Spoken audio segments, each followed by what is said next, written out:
Hey folks, what's up? Welcome back to another Palm Massive video, and today let's talk a bit about Lenora and Watchog over here, which, yeah, I didn't expect it to come this soon, but, you know, here we are, and, you know, as usual, we will be pulling for it live there tonight when it drops, right? And, yeah, let's talk a bit about this unit over here. So it is a spotlight unit, so, you know, as usual, spotlight's very hard to really recommend anyone to pull on unless you're like a whale and you have the extra gems or can't wait or whatever, right? Or it's like your favorite character slash unit. So yeah, for this video we'll just look over the unit, right? So you know what to expect when you eventually pull her later on in the general pool. So okay, yeah, in terms of the unit itself, it is a support, right? And it has a a decent amount of things going for it, although there is an issue of probably not easy to get her to do all those things at once, but you know, she does have them, right? So first of all, if you look at her trainer move, she has this AoE heal, right? That's 20% heal for your entire team. You have two uses of that, right? So it's mini potions basically, right? And then you also give some gauges as well. And then on top of that, you have the master healer for that. So you do have that. She also has regen for herself. It's only for herself though, unfortunately. I don't know why they couldn't just make this like team sync regen instead. Not that it's like a huge deal, but like, would have been nice, right? Would have been nice. So yeah, you do have that to begin with, and you also have these special defense debuffs. Obviously she has like Leer, right? AoE as well, right? Because Leer is all opponents. And then the passive also, you know, debuffs opponents special defense by 1 when you use a status move, right? The Pokemon does, which over here is Leer. So every time you use Leer, it's -1 defense, special defense. So she is a bit of a mixed support, right? You know, along with the fact that she could actually, you know, buff those stats as well. All right. So yeah, she's a bit of a tank. Oh, not bit of a, she's a tank, right? She's a tank. And you know, even from like the base stats, the HP isn't super high, but you know, it's something. And then you have almost 300 on both defenses. If you have her EX, right, 150, it's even better, right? Those stats are definitely pretty good for tanking. That's for sure, right? And then on top of that, whoa, just want to get back to 140. On top of that, you also have these buffs, right? That she has. The defensive buffs, right? Mostly special defensively, right? She has the X special defense. She also has this special defensive shield that she has, right? Special damage reduction shield when she first enters, right? So that's nice for 1 sync cycle over there at least. And then you have some other random buffs. Like her buffs are kind of all over the place, right? She also has like team accuracy buffs, right? She like accuracy +2 on entry, team pinpo on entry. She also have +1 crit buff on entry as well.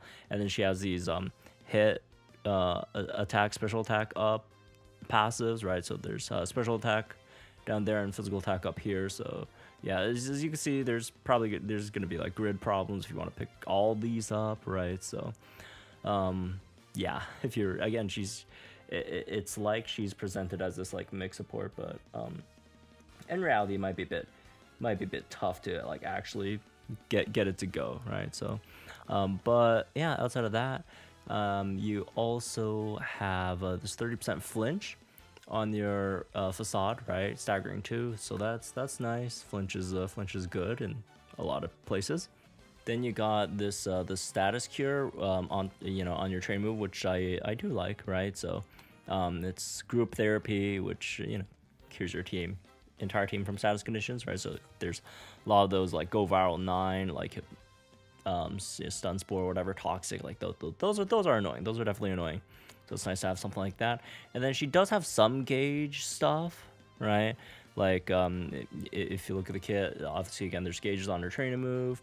The fact that Leer is a 1 gauge spam, although if you want to flinch, you know, facade is not that, but you do have fleet 1 on facade if you want to buff your speed over there, right? So that also helps a bit. Rejuvenate 6. So yeah, she does have some stuff to help with the gauges at least, right? So it's not like it's not that bad.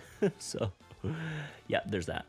As for the downsides, again, the base speed isn't that great, right? And then You have like slow offensive buffs, so it's like +1 every hit, and then the grid is kind of costly, right? Because you know, if you look at it, there's just so many things that are like, you know, all over the place, right? Like if you look at the nodes, there's not a lot of nodes that are in like that middle area, right? All of them are at like the corners, the top bottom places, right? So yeah, and a lot of these do cost a lot of energy as well, right? Like yeah, that's all like so many like 10 energy stuff. So yeah, the grid is definitely a bit costly as well, unfortunately.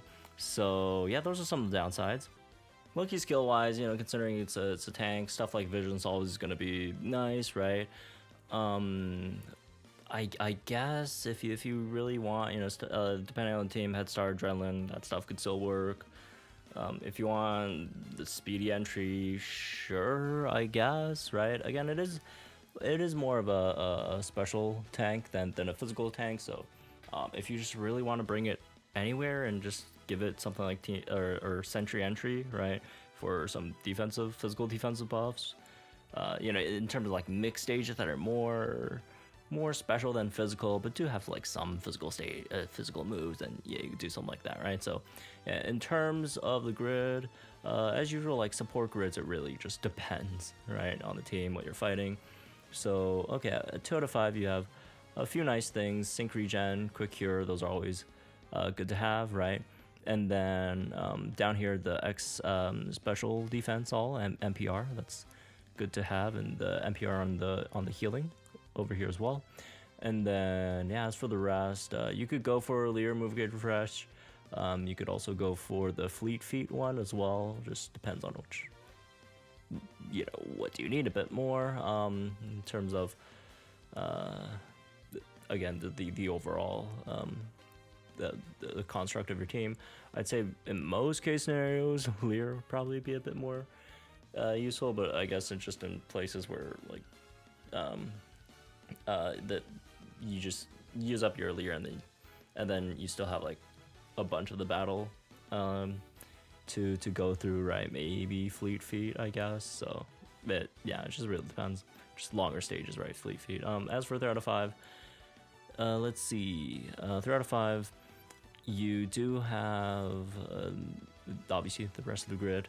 So you know, if you want flinch, you could go for flinch, right? These two really depends. Again, it's not, don't try to use this to get someone from like +2 to like +6. It's gonna take forever, right? It's not really worth it. You have to spend turns using stuff like this and like, you know, all that other stuff. So yeah, also attack move, it's facade, right? So okay, but yeah, if you want to go for staggering, you should probably pick up fleet feet over here, mostly just because it's in the way, and it's, you know, it's something, right? So yeah, on top of that, maybe something like a master healer with the MPR on the heals, team heals, group therapy if there are status you have to cure for your team.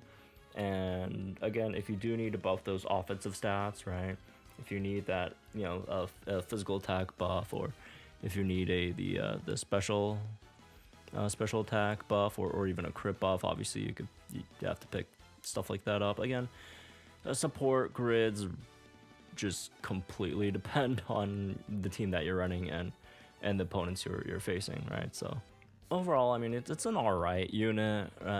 It's not something you'd use too often, even though it does seem like it's a unit that you could throw in on like almost any team and have it work, right? Because, you know, it debuffs both defenses. It could always take hits. It could heal, all that stuff, right?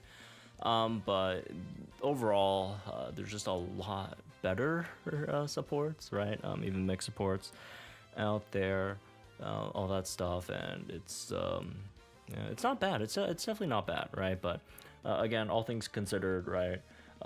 It's being a spotlight. There's other banners up that you probably want to go for instead, right? Again, I highly do not recommend pulling on spotlights, again, unless you're like a whale or whatever, right? Or if Lenora or Watchog's like your favorite character, Pokemon, all that stuff. So yeah, overall, I guess it's not the worst spotlight ever, right? But it's not a crazy good spotlight either. So it's maybe like a 2 out of 10, right?